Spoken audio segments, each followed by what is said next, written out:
Parang kailan lang inilunsad ang NRCO ISP Business Plan Competition sa pakikipagtulungan ng mga ahensya ng gobyerno upang matulungan ang mga seafarers at kanilang pamilya na magkaroon ng sariling puhunan sa pagninegosyo.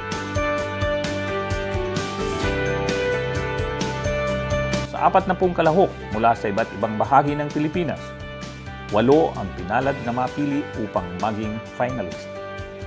Sila ay nabigyan ng pagkakataon na magkaroon ng mentoring at training na matututunan ang mga tamang paraan sa pagninegosyo na hindi naman binigo ng layunin ng proyekto.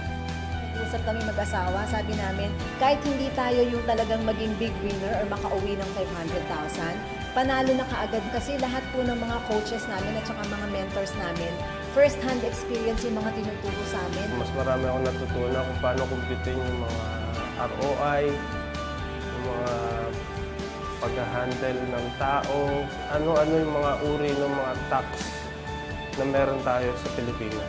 Papasalamat namin kay Captain Morales na nagkaroon siya ng programa na kagaya nito para magkaroon din ng mga oportunidad yung hindi na pwedeng bumalik sa barko. Kanya-kanyang paghahanda ang ginawa ng bawat kalahok sa pagpresenta ng kanilang business plan. Iba't ibang ideya ang ipresenta.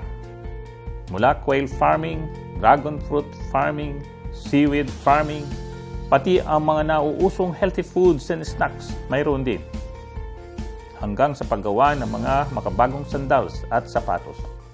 Pagpapatunay lang na ang mga seafarers kasama ang kanilang pamilya ay hindi lang pangbarko, pangnegosyo rin.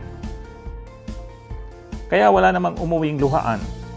3 ang nanalo ng consolation prizes na nagkakahalaga ng 20,000 pesos bawat isa.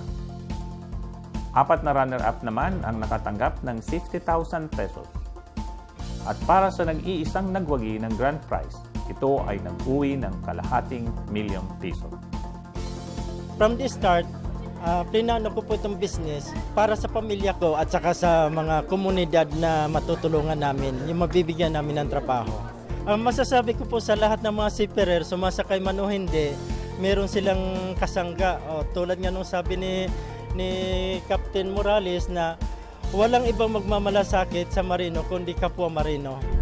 So yun po ang isang naging ko ba na ipagpapatuloy ko po yung advokasya ng ISP.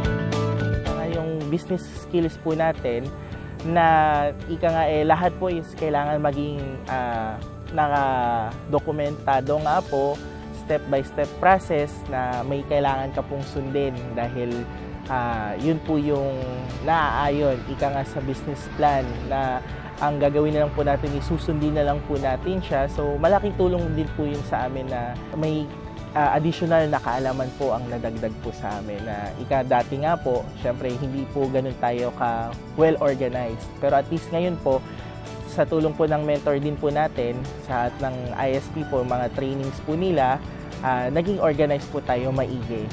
Pero hindi dito nagtatapos ang proyekto ng NRCO at Integrated Seafarers of the Philippines. Dahil ngayong taon, ito ay mas pinalaki, mas pinalawak at mas kaabang-abang ang pagbubukas ng 2016 NRCO ISP Business Plan Competition.